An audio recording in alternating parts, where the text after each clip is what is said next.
Good morning, Shannon. How are you doing today? I'm good. Thank you, Arrow, for having me. Being a fan of football, that puts you in there as a qualifier for an armchair quarterback. Now to go in there and actually get the rules of the game down and to know them, through muscle memory, basically, how did that go through your evolution of change? Yeah, the most important thing, but you have to know the rules. So a lot of time spent in the rule book, reading, digesting, trying to, retain what you read. You just gotta read it again and again and again because it is important to know those rules. And that was something I focused on. One of the things that we learn as readers inside this book is a gentleman by the name of Johnny Greer. A lot of fans don't even know who Johnny is, but he was a major part of your life. Yeah, Johnny was amazing. Johnny took me to my pick-me-up, took me to my first Division I football game that I worked at Delaware State. Johnny was in my corner from the start. Yeah, I think the biggest thing that it probably helped me with was just discipline. Yes. Because the discipline I had to have. Now those players, they could be coming right at you. Yeah, watch them, though. They don't really have to move that fast.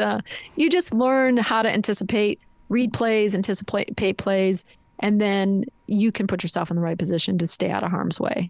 The book we're talking about is Lady Ref, Making Calls in a Man's World. It's also a reference book in the way of empowering people to make personal changes in their own life. For instance, like the importance of looking good in your presence.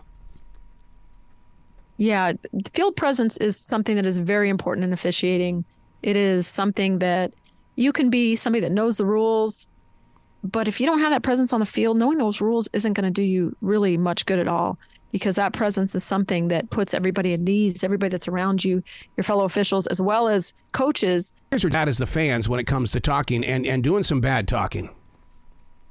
Well, you talk about those rewrites. A lot of readers don't understand that because that's your editor coming back saying, okay, good idea, maybe not so good. And you've got to be able to, re-glue those sentences and thoughts together. Yeah, and I started with a ghostwriter, then I had a co-writer, and then once the book sold, then you go through all the editing processes. So it's a challenge. One of the things that we're facing right now, it's fall time across the nation, and that means high school football. There's a lot of parents, especially moms, that want the perfect kid out there on that field. Not a good position, is it? Is it? Parents, officials have a difficult job, but parents have a difficult job as well. And I just always ask parents, just give officials a little grace, because just like your kids are learning their different stages of the game, officials are at different stages of the game. It might be the first high school game. So just show them a little grace, a little mercy. Oh, I can't imagine being a ref out there at a high school football game because, man, it's about colleges watching your kids. And if that ref made a call, if the parent didn't agree with it, then it's a bad call, even though it was a good call. Yeah, sometimes it doesn't matter. Sometimes in parents' eyes, sometimes when you're wrong, you're right. When you're right, you're wrong. They're there and they are doing everything they can to try to help their kid be successful. So, and as officials, we want to get them to be successful as well. So we want to do our jobs and we want to be there for these kids. Are you looking forward to AI technology getting inside the game? Yeah, I think it's a good thing for sure. All the changes that have been made are just to try to help and improve the game. So I think it's a good idea. Yeah, because, this was the year that baseball got its very first time clock when it came to pitching. I'm anxious to find out what the players really went through. Was it as bad as what the media said it would be?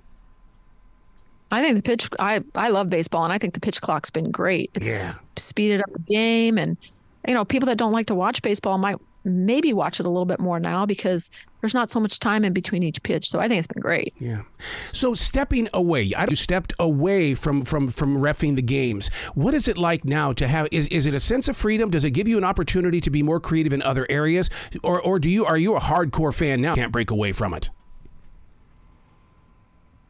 I am in a different role now. I'm still connected to the game because of my job. I'm the director of officials for the Canyon Athletic Association. So I'm in a different role now. I'm helping I'm assigning sports officials in every sport, and then I'm training and developing sports officials as well. So I'm still very connected to the game, but just in a different role.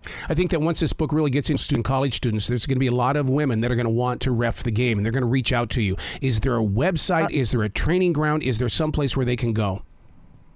Absolutely. Reach out to me at shannoneastin.com, and I will help you in any way I can, male or female. If you want to start officiating, across the country, officials are needed. There's a lack of officials. So please, if you have a desire, get involved. What is the one valuable lesson that you picked up along the way that you still hold in your heart today?